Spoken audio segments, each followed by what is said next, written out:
페이지 160쪽에 나와 있는 국어사 수업을 진행하도록 하겠습니다.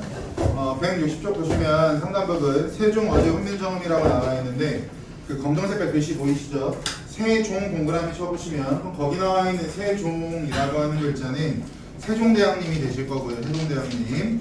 그리고 어제라고 하는 두 글자가 있죠.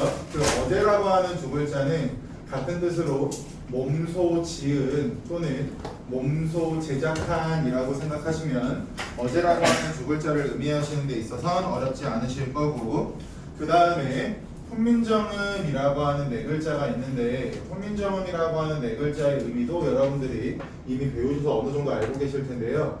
훈민정음이라고 하는 건 백성을 가르치는 바른 소리라는 의미를 가지고 있는 게 훈민정음이라고 하는 네 글자의 의미니까 해당 부분 잘 모르시는 분들 가이드라인 잡아 놓으시고, 그러면 세종 어제 훈민정음이라고 하는 건 세종대왕님께서 몸소 지은 훈민정음이다가 될 겁니다. 아래 설명 나와 있는 두 줄 잠깐 볼게요. 세종 어제 훈민정음은 훈민정음의 어제의 서문과 자모라는 건 자음과 모음이라고 봐주시면 됩니다. 자모의 음가 및 여기서 말하는 음가라는 건 같은 말로 소리값이라고 봐주시면 돼요. 자음을 어떻게 발음하는지 모음을 어떻게 발음하는지. 음가 및 운용방법이라고 하는 건 사용방법이라고 생각하시면 운용방법이라는 글자가 나왔을 때 이해하는 데 있어 어렵지 않으실 겁니다. 설명한 예의를 한글로 풀이한 당시 국어의 모습을 살펴보면서 궁금한 점을 떠올려보자라고 나와 있는데요. 일단 왼쪽에 세종어제 훈민정음의 의라고 나와 있는 거 별빛 뱅방개 박으시고, 세종어제 훈민정음이 가장 국어사를 공부하는 데 있어 중요한 포인트가 되니까 세종어제 훈민정음이 무슨 가치를 가지고 있는지를 살펴보겠습니다. 첫 번째, 윗줄 세종대왕님의 창제 동기와 정신을 알 수 있고, 두 번째 중세국어 모습 알 수 있고, 세 번째 차이점 비교 가능하다. 뻔한 이야기죠. 그래서 이 세 가지에 대해서 한 번쯤 눈으로 보셔야 해당 부분이 오해가 없으실 것 같아서 말씀을 드렸고, 가운데 보시면 이제 사진이 나와 있는데 이미 우리가 알고 있는 것들이 좀 많아요. 1번부터 볼게요. 1번 나와 있고 2번 방점이라고 나와 있죠. 방점 동그라미. 방점이라고 하는 건 뭐냐면 오른쪽에 1번 밑줄 글자 왼쪽 2번 점이라고 하는 글자 체크해 보시면, 방점이라고 하는 점은요 몇 개부터 몇 개까지 찍을 수 있다? 0개에서 2개까지 찍을 수 있습니다. 아예 안 찍거나 1개 찍거나 2개 찍거나 이렇게 점의 개수를 바탕으로 동그라미 성조를 표시한다. 그러면 여기서 제가 일단 세종어제 훈민정음 전문가서는 설명을 안 할 건데, 여기서 여러분들이 주목해야 되는 첫 번째 포인트가 뭐냐면, 제가 지난번에도 여러분들께 좀 말씀을 드렸던 것 같은데 안 드렸으면 여기서 처음 드리는 거고, 국어사를 공부할 때 가장 효과적으로 공부하는 방법 중에 하나는 기준을 세팅한 다음에 그 기준에 따라서 카테고리를 분류하시는 작업이 좀 필요해요. 이게 무슨 말이냐면요, 국어사 관련된 문제가 나왔을 때 여러분들이 머릿속으로 어떻게 기준점을 잡고 계셔야 되냐면, 국어사는 의문과 관련된 문제를 물어볼 수가 있다, 표기와 관련된 문제를 물어볼 수 있다, 뭐 어휘와 관련된 문제를 물어볼 수 있고, 의미와 관련된 문제를 물어볼 수 있고, 문법적인 문법 요소와 관련된 문제를 물어볼 수 있다라고 보따리를 5개를 만들어 놓으시고, 중세국어 관련된 내용 정리하셔야 되고요, 현대국어 관련된 내용을 정리하셔야 돼요. 그 이유가 학교 시험 문제에서 물어보는 국어사 문제는 유형이 크게 두 가지입니다. 첫 번째는 중세국어의 특징을 물어보는 문제가 당연히 출제가 될 텐데, 두 번째는 중세국어와 현대국어를 비교하는 문제를 출제를 하실 거라고. 근데 이 두 가지 문제에서 한치의 오타도 없이, 이탈하는 방향도 없이 완벽한 정답률을 유지하기 위해서는 5가지 보따리를 좀 만들어 놓으시는 게 좋아요. 예를 들어서 만약 시험 문제에서 중세국어 시기는 새로 쓰기 하였다라고 하면 1번부터 5번까지 중에서 몇 번으로 들어가겠죠? 1번부터 5번까지? 2번에 들어가요. 그러면 중세국어 시기에 새로 쓰기 하였다라고 하는 게 2번, 즉 표기에만 해당이 되시, 의문상의 특징이나 어휘상의 특징이나 의미상의 특징이나 문법상의 특징이 들어간다고 할 수가 없겠죠. 그렇기 때문에 이러한 구분점이 되어 있지 않으면 여러분들은 시험 문제를 푸실 때 정답이 여러 개인 것 같은데 라고 오해를 하실 거예요. 이게 무슨 말이냐면, 예를 들어서 나랏이라고 하는 글자를 이따 바로 배울 텐데, 나랏이라고 하는 글자는 나라 플러스 시옷이라고 하는 형태소의 결합이고 이따 뒤에서 배우겠지만 이 시옷은 관형격 조사의 역할을 한다라고 우리가 배울 거야. 그러면 나랏이라고 하는 글자에서 시험 문제로 출제할 수 있는 건 1번부터 5번까지 항목 중에서 몇 번이에요? 무조건 5번 항목, 즉 문법에서 관형격 조사의 특징을 물어보니까 얘는 문법상의 특징이 드러난 세종어조 훈민정음의 예시가 되겠죠. 이러한 분류를 시험 문제에서 여러분들이 할 수 있어야 올바른 정답을 도출할 수가 있어서 이 5가지 기준점이 필요한데 얘를 지금 여기서 왜 꺼냈냐면 지금 저희가 무엇을 보고 있었냐면요. 방점이라는 녀석을 보고 있었고요. 성조라는 녀석을 보고 있었는데 방점이라고 하는 건 성조를 표시하기 위한 수단이라고 우리가 공부를 했고 성조라고 하는 건 소리의 높낮이를 의미하는 게 성조라고 배웠어요. 근데 공부를 어설프게 하는 친구들은 어떻게 이해를 하냐면 잘 보세요. 중세국어 시기에는요 소리의 높낮이를 나타내는 방점이 있었다. 맞는 말이에요? 틀린 말이에요? 틀린 말이죠. 왜? 소리의 높낮이는 뭐니까? 성조고 이 성조를 표기하는 장치가 방점인데 소리의 높낮이를 방점이라고 서술하는 문장은 당연히 틀린 문장이 될 거라고 되었어요.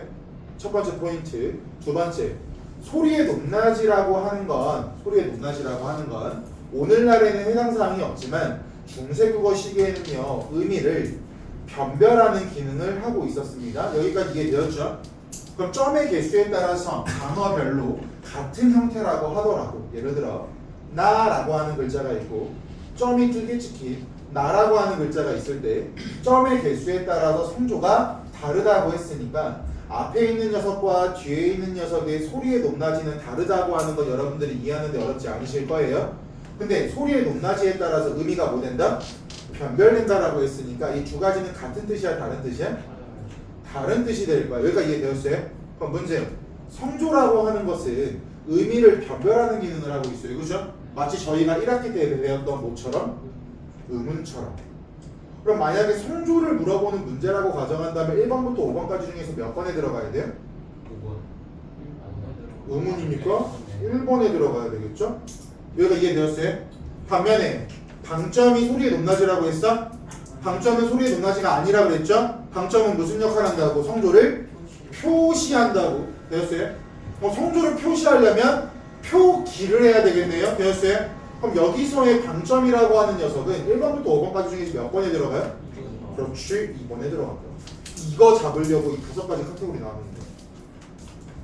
근데 저 5가지 카테고리를 알아야 정확히 구분할 수 있어야 객관식 문제가 복잡하고 어렵게 나온다고 체감하지만 문제 자체가 굉장히 쉽게 느껴지실 거거든요. 그래서 여기 배우는 모든 내용을 저 5가지 카테고리로 다 분류시켜 주셔야 됩니다. 그래야 객관식 문제나 이런 거 나왔을 때 함정에 덜 빠지시고 모의고사 문제도 이렇게 나와요. 다음 예문을 통해 알 수 있는 어휘상의 특징은 무엇인가? 그럼 어휘만 고르셔야 되고 의문상의 특징은 무엇인가라고 하면 의문만 골라야 된다고. 근데 우리가 의문에 들어가는 게 뭔지 이미 알고 있죠. 자음, 모음, 그리고 소리의 높낮이 이런 게 의문이라고 하는 건 알고 있으니까 그런 거 분류하는 건 어렵지 않은데 저 5가지 항목에 대해서 모르고 계시면 분류 자체가 안 되니까 저 5가지의 기준점부터 명확히 세워놓으세요. 진짜 중요한 과정이니까 저 부분 기억하시고 다음에 3번, 4번 띄어쓰기를 하지 않는다라고 나와 있네요. 그죠? 띄어쓰기 하지 않는다라고 하는 거 1번부터 5번까지 중에 어디에 들어가고? 2번에 들어갈 거고요. 반면에 VS 현대국어는 띄어쓰기 해요 안 해요? 해요. 근데 현대국어는 어떤 단위로? 단어 단위로 띄어쓰기를 하니까 여기서 물어볼 수 있는 문제 유형의 정답률을 높이기 위해서는 VS 현대국어는 단어 단위 띄어쓰기를 한다 라고 적어 놓으셔야 한눈에 확인이 가능하시겠죠. 아래 나와 있는 6번, 7번, 8번, 9번에서 밑줄 9번 오늘날 사용하지 않는 글자가 있다. 근데 오늘날 사용하지 않는 글자는 대각선 아래 보시면 박스로 정리가 되어 있으니까 그 부분 가지고 공부하는 건 어렵지 않으시겠죠? 오늘날 사용하지 않는 글자 확인이 가능하시고 지금 1번부터 9번까지의 넘버링 되어 있는 순서 보시면 오른쪽에서 왼쪽으로 쓰고 있고요. 위에서 아래로 쓰고 있다라고 하는 특징까지 나와 있으니까 거기 나와 있는 사진을 통해서 그 주황 색깔 글씨로 나와 있는 것들은 여러분들이 스스로 한 번쯤은 정리하고 계셔야 됩니다. 되었어요? 바로 오른쪽 페이지 161쪽입니다. 세종어제 훈민정음 이 부분을 봐야 되는데 칠판 보시면 세종어제 훈민정음을 공부할 때 여러분들이 가장 먼저 하셔야 되는 건 문법 공부가 아니에요. 제가 위에다가 예문을 좀 적어놨는데 예문을 바탕으로 아래다가 여러분들이 현대어 풀이를 쓸 수 있으면 문법적으로 어떠한 장치가 사용되었는지 여러분들이 외우지 않아도 이해하실 수 있다라는 장점을 가지고 있으니까 반드시 현대어 풀이부터 외우시고 그 다음에 형태소 분석과 문법적인 장치를 분석하고 구분하시는 게 여러분들이 여기를 완벽히 공부하는 방법 중 하나라고 생각을 합니다. 그래서 현대어 풀이가 아직까지 암기가 안 된 사람은 반성하셔야 되고요. 현대어 풀이가 되어 있으신 분은 암기량이 많이 줄어드는 걸 느끼실 수가 있을 텐데 본문 들어가겠습니다. 첫 번째 줄 생종, 엉생, 훈민정음이라고 나와 있는데 아까 세종어제 훈민정음에 대해서 설명을 드렸고 형광펜 하나 꺼내보시면 지금부터 여러분들께서 형광펜을 하나 꺼내신 다음에 정하신 색깔을 우리가 계속 활용할 겁니다. 그 색깔이 무엇을 의미할 거냐면 그 녀석을 우리는 동국 정운식 한자음 표기라고 설명을 해요. 동국 정운식 한자음 표기.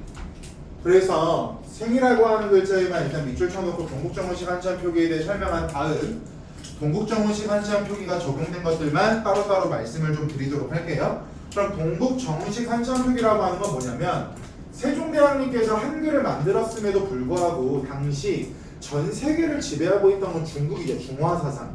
그렇기 때문에 우리가 한글을 만들었음에도 불구하고 한자 사용은 여전히 지속되었을 거라고. 그런데 한자의 체계와 우리말의 체계 자체가 다르기 때문에 세종대왕님께서는 다른 언어 체계를 어떻게 나타낼 수 있을까라는 고민을 하고 계셨어요. 그래서 만들어낸 게 동국정운식 한자음 표기가 되는데요. 세종대왕님께서 당시 한자음을 중국의 원래 이걸 원음이라고 합니다. 원음에 가깝게 발음하도록 고친 것이 동국 정식 한자음 표기입니다. 그러면 중국 원음에 가깝게 발음하도록 고쳤기 때문에 일상생활 즉 현실에서 사용하는 현실 한자음과 거리가 굉장히 멀었을 거예요. 그렇기 때문에 동국정운식 한자음 표기를 뭐라고 하냐면 이상적인 한자음이라고 설명을 합니다. 당시 한자음을 중국의 원음에 가깝게 발음하도록 고친 것이고 중국의 원음에 가깝게 발음하도록 고쳤기 때문에 현실 한자음과 거리가 멀다. 그래서 동국정운식 한자음 표기를 이상적 한자음 표기라고 설명을 한다. 근데 세부적으로 어떨 때 동국정운식 한자음 표기를 사용하는지는 학교 선생님이 해주는 수업 깊이 보고 할 텐데 예를 들어 이런 것들 말씀해 주실 수 있어요. 우리말은요 음절이 굉장히 중요해요. 초성, 중성, 종성. 하지만 세종대왕님께서 처음 한글을 만드셨을 때 종성이 없는 글자들에 대해서 굉장히 불편하셨나 봐요. 그래서 방금 저희가 밑줄 친 글자 보시면 한자를 한번 읽어보시면 그 한자는 세상을 나타내는 세상, 세라고 하는 글자예요. 근데 우리 세종대왕님께서는 초성, 중성, 종성을 반드시 써야 된다라고 하는 생각을 가지고 계셨기 때문에 원래 세라고 하는 글자의 받침은 아무것도 없죠. 근데 세종대왕님께서 동국정운식 한자음 표기를 활용해서 형식적인 글자 동그라미를 받침에다가 이렇게 적었다. 그래서 이렇게 초성, 중성, 종성의 형태를 갖춰서 표기하는 이러한 방법들도 동국정운식 한자음 표기라고 설명을 하고요. 뒤에도 설명을 드리겠지만 글자 중에서 초성에 을을 뒤집어 놓은 여린이읒을 이렇게 적어 놓은 음이라는 글자가 보일 겁니다. 세종대왕님께서 초성에 이렇게 을이라고 하는 글자를 뒤집어 놓은 이 녀석들도 동국정운식 한자음 표기가 적용된 거야 라고 설명을 하시거든요. 그래서 동국정운식 한자음 표기가 적용된 케이스가 한 3가지 정도 카테고리가 있는데 2가지 정도만 제가 예시를 들어드렸고 나머지에 대해서 학교에서 하면 부연 설명을 도와드리도록 하겠습니다. 그래서 세종어제 훈민정음에서 동국정운식 한자음 표기가 사용된 건 쉥, 쟁, 이 네 가지가 동국정원식 한자표기가 적용된 거고 아래 본문에도 적용된 것이 있으니까 아래 본문 설명하면서 부연 설명 도와드리도록 하겠습니다. 갈게요. 형태소를 분석해야 되는 건 형태소를 분석해 드릴 거고 형태소를 분석하지 않아도 되는 것들은 형태소를 분석하지 않을 건데 이걸 보기 전에 전제 조건 중세국어 시기에는요 무조건 이어 적기 합니다. 얘는 설명을 잘 안 할 거야. 간단하게 치고 넘어갈 거라 공통 디폴트 값 먼저 말씀을 드릴게요. 중세국어는 이어 적기 하는데 얘를 같은 말로 연철이라고 하고요. 이어 적기라고 하는 걸 쉽게 설명하면 소리 나는 대로 적었다라고 생각하시면 돼요. 소리 나는 대로. 그러면 중세국어 시기에는요 소리 나는 대로 적었기 때문에 이 녀석들의 형태소를 분석할 때는 끊어 적기를 하시면 되겠죠? 그럼 어떻게 끊어야 되는지는 제가 하나씩 보여드릴 거고 중세국어가 이어 적기를 했다라고 하면 비교구는 현대국어죠. 오늘날 우리는 소리 나는 대로 이어 적기 하지 않고 어떻게 표기하고 있다? 끊어 적기 하고 있고요. 얘를 같은 말로 우리는 뭐라고 해요? 분철이라고 설명하니까 이어 적기의 반대말까지 알고 계시면 좋을 거고요. 이어 적기가 나왔으니까 임성규 1번부터 5번까지 카테고리 중에 몇 번에 들어가야 돼 그러면? 표기 2번에 들어가야 되겠죠. 되었어요? 이걸 머릿속으로 그림에서 따라오셔야 쉽습니다. 되었어요? 갑니다. 이어적기는 이제 여기서 이어적기를 물어볼 수 있어 정도를 언급하는 것만 하지 깊게 안 들어갈 거니까 설명드렸던 거 확인해 주시고 본문 가겠습니다. 나랏이라고 하는 글자의 형태소를 쪼개시면 나라 플러스 시옷이라고 쪼갤 수가 있어요.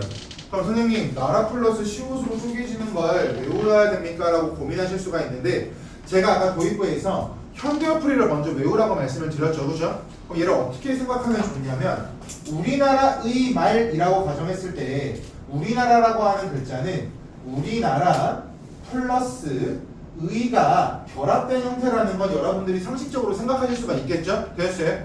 그러면 위에 나와 있는 원문과 아래 나와 있는 현대어풀이를 데칼코마니처럼 완전히 일치시켜준다고 생각하시면 좋아요. 그러면 우리나라라고 하는 건 위에 나와 있는 이 나라라고 하는 글자가 우리나라를 의미할 테니까 그대로 매칭시키시면 생각하는 데 있어서 어렵지 않으실 거고 우리나라 의라고 했을 때 이 의라고 하는 것이 현대국어에서 무슨 역할을 해요? 관형어의 자격을 부여해주는 관형격 조사의 역할을 한다는 것도 여러분들이 어느 정도 인지하고 계실 겁니다. 여기서 말하는 관형격 조사라고 하는 건 원래는 체언을 꾸밀 수 없는데 체언을 꾸밀 수 있는 관형어의 자격을 부여해주는 조사를 관형격 조사라고 할 거라고. 그러면 나라 플러스 시옷에서 나라라고 하는 게 우리나라라고 가정하면 상식적으로 남아있는 시옷은 어떤 역할을 할 거야? 의의 역할을 할 테니까 여기 나와 있는 시옷이라고 하는 게 중세국어식에 사용된 뭐가 된다? 관형격 조사가 된다라고 생각하시고 아래 거랑 똑같이 데칼코마니로 일치시켜 보시면 현대어풀이를 외웠다고 가정하고 현대국어에 대한 어느 정도 지식이 있는 친구들은 관형격 조사 시옷이 사용되었다라고 생각하는 건 어렵지 않으실 거라고요. 그래서 위에 거랑 계속 매칭시키면서 수업을 진행할 거니까 따라오시는데 중세국어 시기에는요 오늘날과 달리 관형격 조사가 크게 세 가지 형태가 있었어요. 지금 우리가 보고 있는 시옷의 형태가 있었고 오늘날 사용하고 있는 의와 같은 녀석이 있었고 오늘날은 존재하지 않지만 점이라고 말하는 아래아가 적혀있는 관형격 조사가 존재했습니다. 그럼 얘도 중세국어 시기에 굉장히 많이 나오는 코멘트여서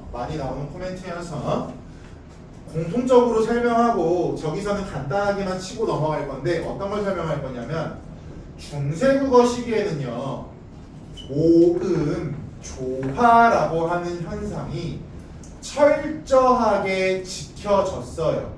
중세국어 시기에는 모음조화라는 현상이 철저하게 지켜졌어요. 그럼 여기서 모음조화라고 하는 저 네 글자의 개념에 대해서 여러분들이 인지하고 계시면 어렵지 않을 텐데 여기서 말하는 모음조화라고 하는 건 뭐냐면 밝고 가벼운 느낌을 주는 양성모음은 양성모음끼리 어둡고 무거운 느낌을 주는 음성모음은 음성모음끼리 만나는 것을 모음조화라고 설명을 합니다.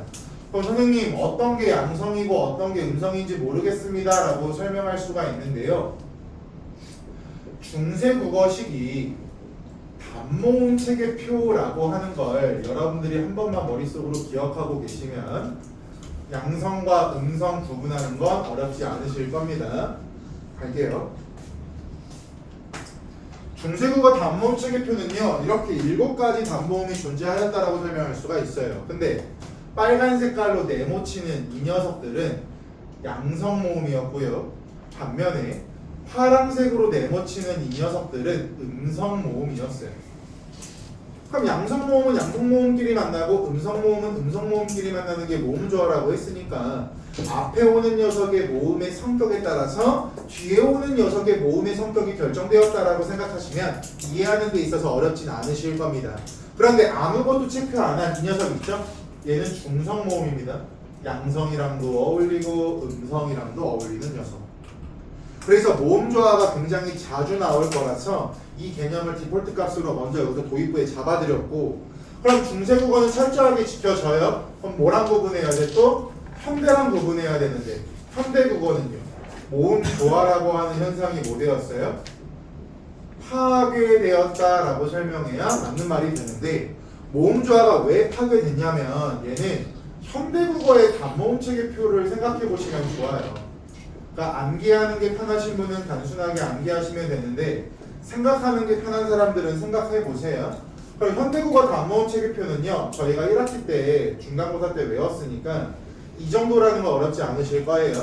그럼 수문 그림 찾기를 했을 때 중세국어에 존재했던 녀석 중 하나의 모음이 사라져버린 걸 확인할 수 있어요. 어떤 거? 아래야. 아래아가 있을 때는 마치 남자 3명 그리고 여자 3명이 만나서 노는 것처럼 성비의 균형이 맞았다고. 근데 현대국어에서는 이 아래아라고 하는 녀석이 모뎀에 따라서 소실됨에 따라 양성과 음성의 균형이 깨져버렸다고요. 그렇기 때문에 아래아의 소실 때문에 모음조화 현상이 뭐 되었다? 파괴되었다라고 하는 게 굉장히 중요한 학습 포인트 중에 하나인데 얘는 뒤에 가서 설명을 드리면 될 것 같아서 이 정도까지만 미리 알고 계시면 도움이 되실 것 같아요. 그러면 모음조화 현상이 머릿속에 들어갔다고 가정을 했을 때 관형격 조사 앞에 게 사용되고 뒤에 게 사용된다라고 했을 때 이 분류 기준은 뭐가 된다? 모음조화가 된다라고 하는 건 여러분들이 머릿속으로 기억하는 데 있어 어렵지 않으실 겁니다. 근데 이러한 관형격 조사가 언제 어디서 사용되는지를 여러분들이 좀 기억하고 계시면 좋은데요. 유정명사, 즉 감정을 느낄 수 있으면 우리가 유정명사라고 하고, 무정명사라는 건 감정을 느낄 수 없을 때 무정명사라고 설명을 합니다. 그리고 누군가를 높이는 기능을 하는 경우도 있고요. 일반적으로 사용되는 경우도 있는데 얘를 표로 그려놓고 기억하시면 이 녀석의 활용 양상을 공부하는 건 어렵지 않아요. 표를 그려놨다고 가정했을 때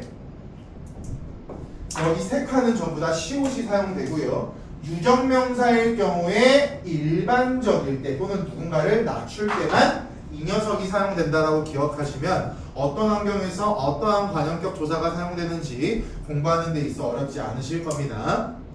그래서 나랏이라고 하는 글자에서 물어볼 수 있는 시험 문제는 유일하게 관형격 조사밖에 없어요. 그래서 나랏이라는 글자를 통해서는 관형격 조사만 공부하시면 되고, 이어서 이 말싸미도 이어적기가 되어 있을 테니까 얘를 형태소로 쪼개시면 이렇게 쪼개진다라는 거 어렵지 않을 거예요. 그럼 위에 거랑 아래 거랑 똑같이 또 구분을 해보면 우리나라의 말이라고 해석이 되는데, 말이라고 하는 건 하나의 단어가 아니라 말 플러스 이라고 하는 건 당연히 여러분들이 쉽게 쪼갤 수가 있을 거고요. 현대국어에서 이 이라고 하는 녀석은 우리가 무슨 조사라고 기억하고 있어요? 주격조사다라고 알고 있죠. 이가라고 하는 것 현대국어에서 주어의 자격을 보여준다. 그럼 똑같이 데칼코마니를 만들어 보시면 여기 나와 있는 이는요, 중세국어에 있었던 무슨 역할이 된다? 주격조사의 역할이 된다라는 거 똑같이 매칭시키시면 어렵지 않으실 거고요. 되었어요? 두 번째, 말씀이라고 하는 글자가 현대국어에서 말이라고 해석이 된다니까 얘는 같은 기능을 하겠네 라고 생각하시면 형태조 분석과 현대어플이랑 매칭이 끝났죠? 그럼 이제 부가적으로 여러분들이 배워야 될 거 하나씩 쪼개드리면, 첫 번째, 의미와 관련해서 문제가 나올 수 있는데 어떤 게 나올 수가 있냐면, 중세국어 시기에 있었던 말씀이라고 하는 글자가 현대어에서는 말이라고 해석이 된대요. 그러면 중세국어의 말씀이라고 하는 건 높임말이나 낮춤말, 즉 일반적인 말을 모두 포함하고 있었던 의미라고 가정한다면 오늘날 현대국어에서 말씀이라고 하는 글자는 높임말이에요, 낮춤말이에요, 둘 다예요? 높임말만 지칭할 거라고. 여기까지 되었어요? 됐죠, 여기까지? 그럼 여기서 우리가 생각해봐야 되는 것이 하나가 나오는데 어떤 것이 나오냐면 만약 시험 문제에서 의미와 관련된 문제가 나오면 시험 문제에서 의미랑 관련된 문제가 나오면 정답이 일반적으로 크게 세 가지입니다. 어떤 게 있냐면요, 이동 아니면 축소 아니면 확대. 뭐 추가로 나온다고 가정했을 때는 소멸 정도? 맥스치가 4개고 일반적으로 3개가 의미랑 관련된 문제로 출제가 될 텐데 얘는 어떻게 구분하시면 되냐면 축소와 확대는 중세국어에 사용했던 단어의 의미와 현대국어에서 사용했던 단어의 의미가 어느 정도는 연관성을 가지고 있으면 축소 아니면 확대예요. 반면에 이동이 정답이 되려면 중세국어 시기에 사용했던 단어의 의미와 현대국어에서 사용하는 의미가 아무런 연관성이 없어야 이동이 됩니다. 여기까지 이해되었어요? 그럼 얘를 바탕으로 이제 이 의미를 도출해 보시면 중세국어 시기에도 말이고 현대국어 시기에도 말이네요. 그죠? 그럼 연관성이 있어요? 연관성이 없어요? 연관성을 가지고 있네요. 그런데 축소 또는 확대라고 했는데 중세국어 시기에는 높임말도 되고 일반적인 말도 되니까 두 가지 카테고리가 들어가 있었다면 현대국어에서는 뭐밖에 안 들어가니까 높임말 한 가지 카테고리밖에 안 들어가니까 두 개에서 한 개로 줄었대요. 그럼 얘는 의미에 뭐가 된다? 축소가 된다. 이렇게 공부하시면 되겠죠. 되었어요? 그리고 연관성 가지고 저 카테고리를 구분하고 계시면 굉장히 쉽고요. 두 번째입니다. 문법. 아까 반영격 조사도 문법 안에 들어갈 거고요. 문법 뭐가 나오냐면 주격조사. 중세국어 시기에는요 주격조사 2만 존재했습니다. 근데 현대국어에서는 주격조사가 있는 이가가 아니죠. 이가가 존재하죠. 그럼 vs 현대국어는 굳이 안 적어들어도 아실 겁니다. 근데요 중세국어의 주격조사는 환경에 따라 세 가지 형태를 가지고 있었는데 첫 번째 그대로 모음 하나만 또는 아무것도 안 적는 영형태 이렇게 세 가지가 중세국어 시기 때 사용되었던 주격조사의 형태라고 봐주시면 됩니다. 근데 이제 내신이니까 3단계 대그래프 해볼게요. 환경에 따라서 다양한 모습을 가지고 있다. 얘를 문법에서 뭐라고 말하냐면요 이 형태라고 합니다. 그러니까 내신 문법이 어렵게 나오면 모의고사에 나와 있는 문법 개념을 가지고 오는데 환경에 따라서 저렇게 다양한 형태를 가지고 있는 걸 이 형태라고 설명을 해요. 그럼 주격조사에 이 형태가 존재한다라고 말하면 맞는 문장이 되겠죠? 그래서 혹시나 이 형태의 개념을 모르실까봐 단어 설명만 해드렸고요. 어떨 때 얘가 나오는지는 쉽죠? 앞에 오는 체언이 자음으로 끝날 때 짝대기 하나가 오는 경우는 앞에 오는 체언이 이 모음 이외의 모음으로 끝날 때 이 세 가지 환경은 달달달 외우셔야 됩니다. 주격조사가 엄청 많이 나와요 이 원문에. 아무 생략된 상태로 사용되는 건 앞에 오는 체언이 이 모음으로 끝날 때 이 세 가지의 케이스를 외우시면 실판 보세요. 말씀이라고 했을 때 얘들아 말씀이라고 하는 체언은 뭐로 끝났어요? 미음이라는 자음으로 끝났어요. 그러면 앞에 오는 체언이 미음이라는 자음으로 끝났기 때문에 주격조사 세 가지 형태 중에서 몇 번이 온다? 1번이 온다라고 생각하시면 되겠죠. 만약에 주격조사 앞에 오는 체언이 이 모음이 아닌 다른 모음으로 끝났으면 짝대기 하나만 안 있을 거고 앞에 오는 체언이 이 모음으로 끝났으면 생략됐을 거라고. 하지만 말씀이라는 글자는 자음으로 끝났기 때문에 이가 그대로 사용되었다라고 봐주시면 되겠죠. 되었어요? 마지막 3번. 세 번째로 물어볼 수 있는 문제는 얘입니다. 얘는 병서라고 해서 중세국어 시기에는요 자음을 가로로 나란히 쓸 수 있었는데 그걸 병서라고 설명을 해요. 근데 병서는 크게 두 가지가 있어요. 각자병서라는 개념이 있고요. 두 번째 합용병서라는 개념이 있습니다. 학교별로 병서에 대해 설명하는 선생님도 계시고 안 하시는 분도 계셔서 저거는 그냥 여러분들이 알고 계셔야 되는 것 중에 하나이기 때문에 설명을 해드릴게요. 가짜병서는요. 가짜병서는 지금 우리가 보고 있는 것처럼 같은 글자 나란히야. 오늘날 우리가 사용하고 있는 된소리 같은 느낌들. 반면에 합용병서라고 하는 건 서로 다른 자음을 나란히 적으면 합용병서라고 하는데 합용병서는 크게 세 가지가 있어요. 비읍계 합용병서, 시옷계 합용병서, 비읍 시옷계 합용병서라는 게 존재합니다.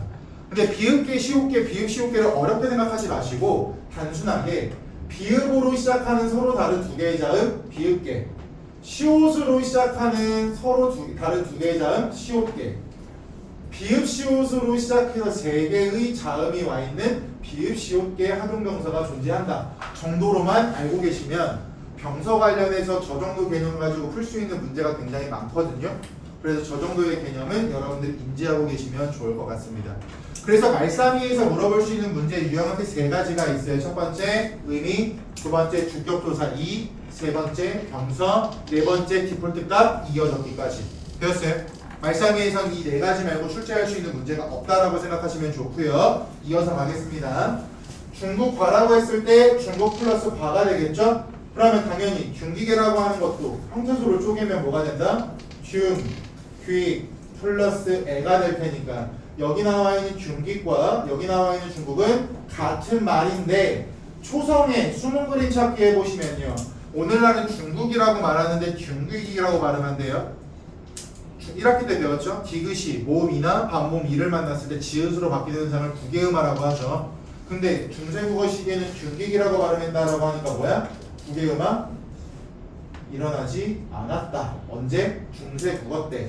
하지만 현대국어 때는 구개음화가 일어난다 안 일어난다? 일어난다. 차이점 구분하시고 과라고 하는 글자가 현대국어에서는 어떤 역할을 해요? 누군가랑 비교할 때 비교를 나타내는 비교 부사격 조사의 역할을 합니다. 비교 부사격 조사의 역할을 해요.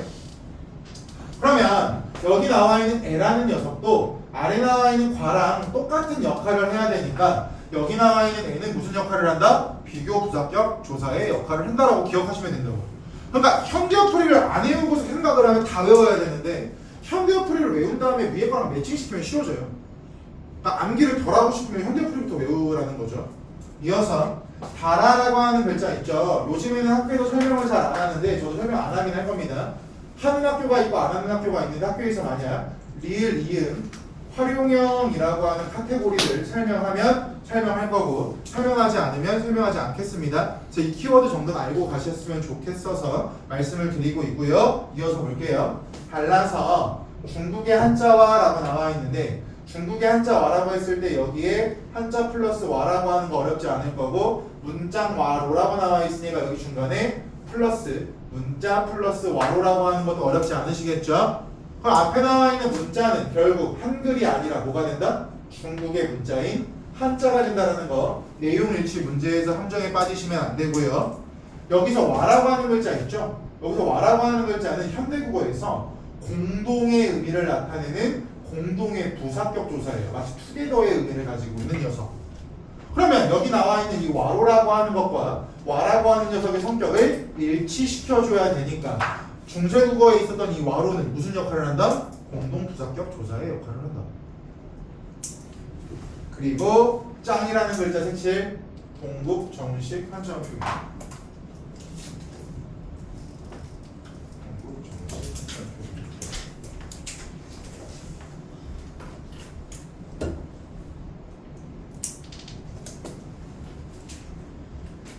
이어서 가겠습니다.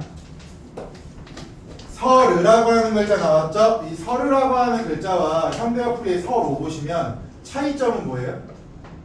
어와 으가 만났고 현대국어는요 어와 오가 만났다라고 하는 걸 숨은 그림 찾기 하다 볼 수 있을 겁니다. 제가 아까 자주 나오는 디폴트 값이 하나가 있다라고 했어요. 이렇게 모음 관련돼서 물어보는 문제는 무조건 일로 가시면 돼요. 모음 조합. 그럼 서르라고 했을 때 여기 나와 있는 거 음성이죠. 여기 나와 있는 거 음성이죠. 그럼 서르라고 하는 거에서 물어볼 수 있는 문제는 뭐밖에 없다?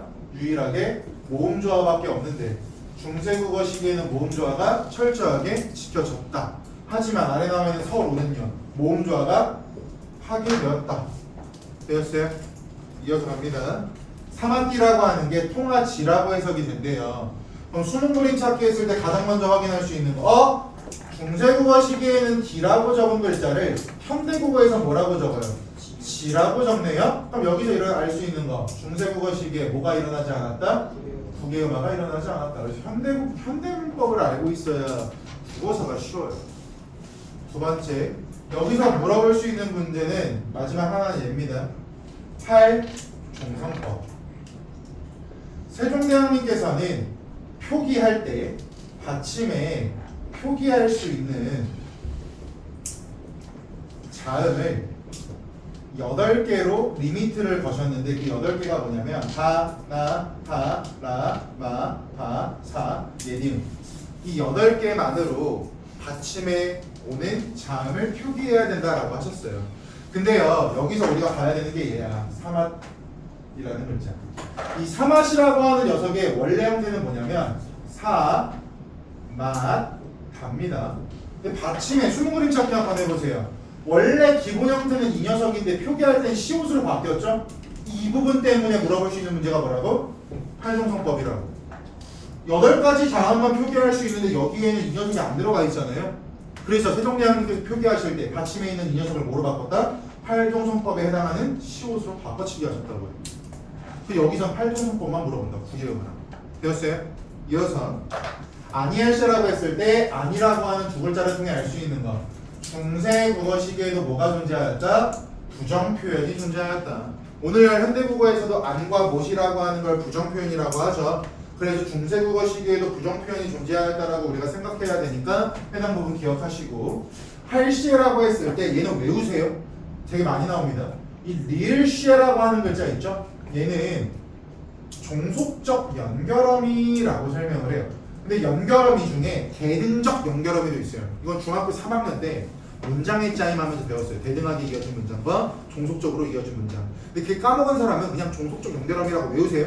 대등적 연결어미는 안 나와요 이번 시험에서. 근데 여기서 이 종속적 연결어미는 어떤 역할을 하냐면 이유, 원인을 나타내는 역할을 하고 그러니까 현대어플이 보니까 뭐래요? 때문에라고 이유와 원인과 관련된 카테고리가 들어가 있겠죠? 그래서 리을시라고 하는 게 중세국어에서 굉장히 자주 나오니까 리을시는 외우고 계시면 좋을 것 같습니다. 되었어요? 그러니까 다음 시간에도 이런 식으로 1대를 매칭시켜가면서 수업할 거야. 그럼 국어사 들었던 애들은 그냥 형태도 분석하고 개념 설명했다면 내신에서는 까먹을 수가 있기 때문에 아래 현대풀이 딱 적어놓고 매칭시켜 줄 테니까 자기가 이 매칭하는 게 암기하기가 편하다. 그럼 매칭시켜서 암기하시면 돼요. 되었어요? 네. 오늘 수업은 여기까지.